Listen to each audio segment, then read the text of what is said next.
Welcome to another Great Cow Basic tutorial demonstration for the 16F171 chip family. This is part 16, and in part 16 we're looking at memory, program type memory, SAF memory, and I'll discuss other types of memory. But hello, let's get the camera. My name is Venn. I'm a co-developer at Great Cow Basic along with a host of other people, and I'm presenting these tutorials. So let's have a look what I'm using in terms of the hardware. I'm using the microchip low ping out demo board. It's extremely useful, and I've got it hooked up to my programmer, which I'll show you shortly. But you can make your own here by making a breadboard, and that breadboard layout, as been discussed previously, was designed by Chris Roper. And there is, in the PowerPoint presentation, you will find that layout in a larger scale. So today, the only thing I've got hooked up is a ground and a TX line into a USB TTL converter so I can show the results on a serial terminal. So we're going to do some reading and writing to memory and examine that on the terminal and in the programming software. So let's have a look at these different types of memory that we're going to be discussing. There's three major types. So there's program flash, and that includes your program that you're actually going to upload, the configuration you upload. Other areas include the DIA, SAF block, which we'll talk explicitly about, and other words that you can write and read to. The second type of major memory type is volatile data RAM, where you put your variables and they're all managed by the Great Cow Basic compiler. Third type is data flash, which is also called EEPROM, and we consider that as peripheral. Well, I do. We have a memory map on the right hand side of the slide here, and it lays out all the different areas of the memory that you can read and write to. But we're going to make it relatively simple with the methods that we've got available to write program flash, write storage flash or SAF, and we've already seen very simple operations for the data flash or EEPROM. It's worthy of note of these different types that we have methods that are common throughout the whole range of PICs and AVRs and LGTs. Let's have a look in particular to the program flash. So these are in red the areas of interest where we put in the top right hand side where we put the actual program. There's some user IDs, there's configuration words that are automatically managed by the compiler. There's a device information area, a device configuration information, and of course I mentioned the EEPROM. So they're the areas that we can write to, and each of those actually takes the same type of method, which is very useful. However, for SAF, it's a slightly different operation. I'll try and explain. SAF sits as shown in the memory diagram at the top end of the program flash memory, and this memory area is slightly different. The SAF is enabled by the SAF N or SAF EN enable bit inside your configuration. I believe that's selected by default, but we will inspect that. And you can write protect that by setting the config also. What is worthy of note of SAF, it is only the lower byte in each specific memory location or address, which equates to a word, that is actually SAF. SAF is long-term memory, very similar to data, the EEPROM piece, but it is only the lower word. And you have to write this as a block, whereas with EEPROM, you can write a word.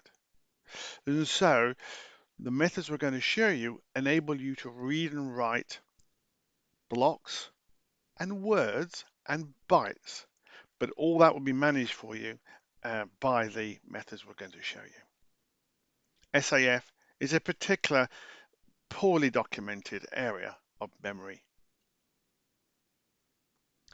The data flash memory block, which I spoke about, is it called EEPROM? It's a new name data flash, EEPROM the same thing. It is non-volatile, it's readable and writable, and it can be read by 1 byte at a time. Which, as I just said, is different from SAF, which is it's a block. You must write a block. So let's have a look about how we actually use this program memory. So program memory is, remember, is where you keep your program. You could put reference data like pictures, and you can use direct addressing into there. What do I mean by that? Is in the functions that we're going to show you, or the methods we're going to show you, you can just select a memory address and read and write. And so therefore you could have your memory, your program, sorry, at the top of memory with your reference data at the bottom. Or you might have a bootloader or some sort of redirection where you keep your reference data just above that starting point and you put your program at the back end. And that's quite important to recognize how your program is designed and laid out. Great Cow Basic, by default, uses the left version. We put the program memory at the bottom end of memory and reference data at the top in PFM. In terms of SAF, quite useful for reference data as well. It seemed mainly many years ago to be focused on chips without EEPROM, but this particular chip, the 16F17126, has EEPROM, so it has both. You need to ensure that it cannot be overwritten by your user program. So the SAF block in yellow could contain your reference data. It's at the top end of memory, and it's a byte of every word that's available. Then you have your reference data sitting below that, and then your program would start at the beginning. Or the converse would be if you're having it, so you've got a bootloader or a jump statement at the start. You can have your reference data just above that, program memory, but you mustn't write into the SAF block. And so this memory layout has to be thought about when you're actually referring to it, because SAF is in a consistent place, cannot be moved. It's 128 bytes. In some chips, you can write less than that or more than that. It is configurable, but we're going to assume it's 128 bytes. So what we've got is PFM and SAF memory methods, and it's simply as the code is shown on the screen. We'll come back to that in a moment. So let's start up the IDE and walk the programs. We're going to walk through two programs, 290 and 280. So let's look at my desktop. Press Windows, GCStudio, and bring it up. Zoom in on my desktop just so you can see it. I need to take this one here. I think it's that one. We'll have a look when we get there. Great. I'm going to press the Explorer. Now what I'll do to start with is I'm going to try Screencast again. Screencast.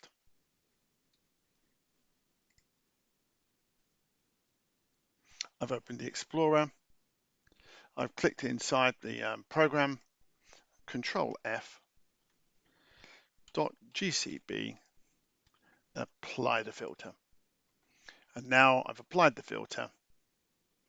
The camera's on. And now I want to bring up program 290. And I'll bring up at the same time 280. Shut down the Explorer. Let me zoom in for you. Great. We're going to start with program memory. And essentially what we've got in here is hash chip, the standard define the chip. We have the PPS statements in here, subroutine init PPS, and I've got a statement here for the PPS to RC.4, which is what we spoke about previously. The baud rate is 9600, and the rest of this program is a lot of text, which we'll look into. So let's try the program first. We'll see what it does, and then we will decode it. I'm going to press F function key F9 to bring up a console. That console is now on the screen. Is it on the screen? There we go. I'm going to connect the microcontroller, and then in the IDE, I will program it by pressing F5.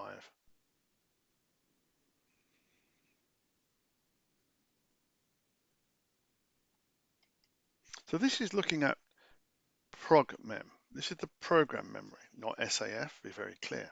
And what it's done, it's decoded and pulled out from the memory these locations of 00 through to, let's have a look, 01F, and it says that this is the memory, this is the memory values. Well, how can we prove that?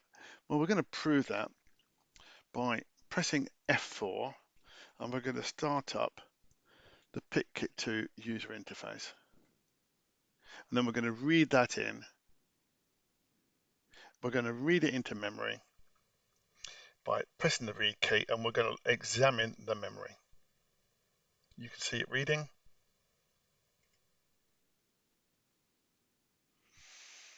And so what we're looking for here are values of,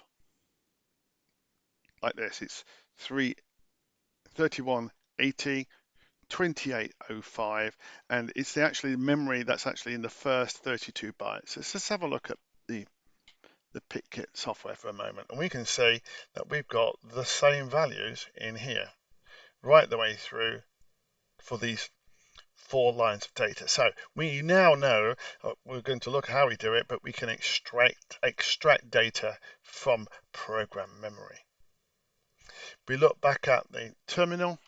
We've also got some values in here for much later in the memory, 3F0, right the way through to the end of memory. Let's have a look at that. It's pulled down on our PICKit software, and we'll go to the end of the memory to see what's sitting out there. It says here at an address 3FF8 is a value of 55, and at 3FFC there's a value of 1234. So these two values have been written and we've read them out. Let's have a look in the terminal software, and here they are, 3FF and 1234. So we can see that we've got a clear correlation between the two user interfaces, the terminal and the PICKitPlus software, which is extremely useful. So let's have a look at how we did that in the program. Essentially, this is just a for next loop in the start, and there's 2 for next loops, and one of them does a write, and here's the value that we're going to write out. You could see that it's program write, 3FF, 3FC, and we wrote out the value of 55 and 123, and that is exactly what we saw in PICKitPlus and in the terminal software.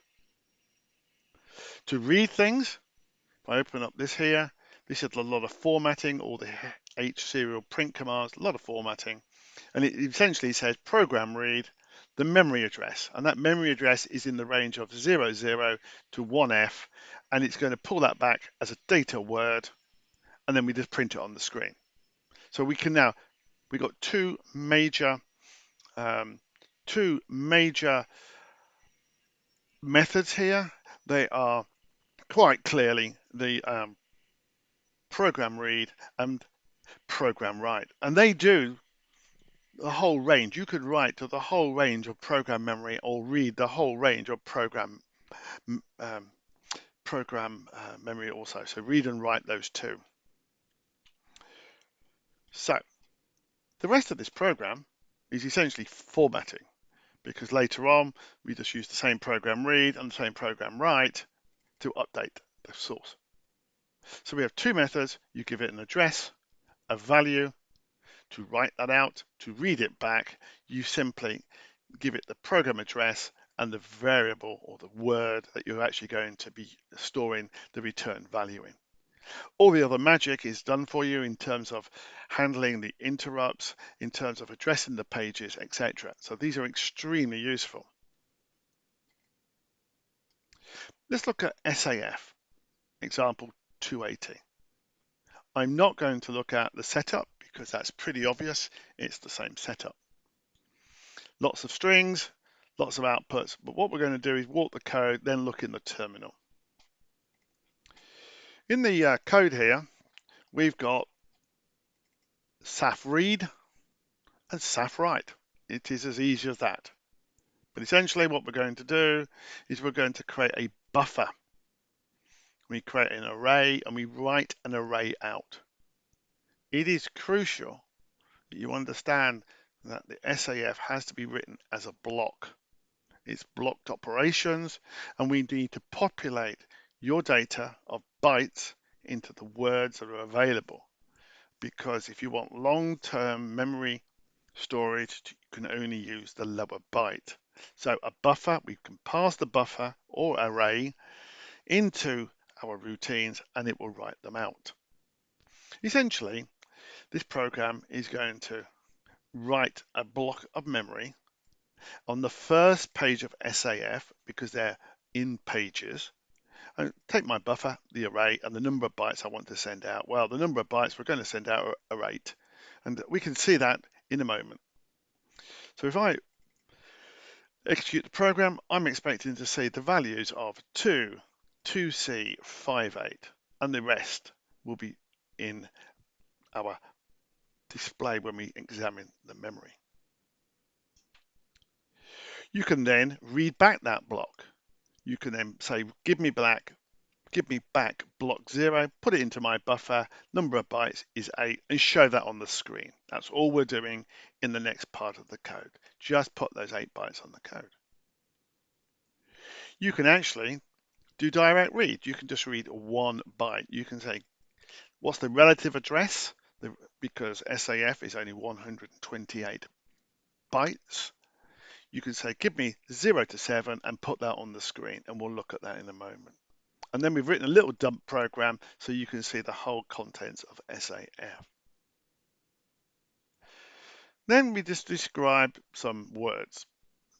We're going to write these words out into memory in a particular place, and we're going to use write word, write word, write word, and write word. And you can use write byte, but write word is quite useful because it will then put the words in the correct place for you. So let's just run the program and we'll see what happens inside of our terminal.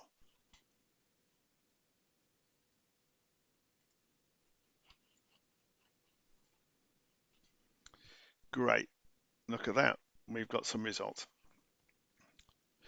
It says here that the buffer test, this is the same lines should read the same because we wrote out 22C585B and the read back was exactly the same 22C58. And we read that by reading the block and then we read the bytes. Let's prove that by bringing up a PICKit programmer and we're going to read in that memory. Now we can color code a SAF memory, which is great because now I can see where the top of SAF memory is. And it says here, there's a set of values in here that equate to the lower bytes, that's 202C5F. So that is the same value. We have the same values in the same place. So that's quite good. So we can see that we've written out the bytes to the lower part of the SAF memory. Let's go back into the terminal. We then write out 4 words at offset 8 to 15 on 0C, and we write out 5 BAAF 01F0. Let's just look at the 5BAF because you can look at this on your own. And it says in our dump here, it says that at that address there is some memory called BAF 01F. Well, let's have a look inside of PICKit. Let's see what that thinks. Well, in here we've got the 5B in this byte, the AF in this byte, but remember, there it's the lower byte of the word that we're looking at. The next one must be, according to what I'm reading here, 01F0. Let's look back at the terminal, and that's exactly what we've got here. Now, these are two different operations, program write and SAF write. They seem to write to the same areas, but they have different connotations in terms of the integrity of the data being stored. If you use program write, you could potentially lose over time the high byte if you write that to the SAF area. I wish SAF was better documented, to be quite frank. And so, what have we got? If we look at PowerPoint, it will help us understand and pull it together. We've got program write, an address, and we can put a value in. Program write, etc. And then down in SAF, program write, we can write to a specific location, a set of words, and it manages the memory for you. Very simple operations, quite complicated, quite dangerous because you could easily overwrite your program if you get the program write command incorrect, or you put your program inside of the SAF area and then write the SAF data back into it. You must use caution when using PFM and SAF memory, but they're extremely useful to hold reference data.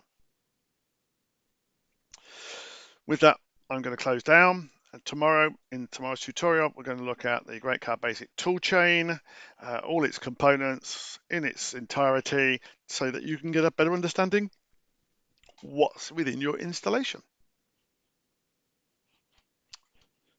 And with that, I'll call it a wrap.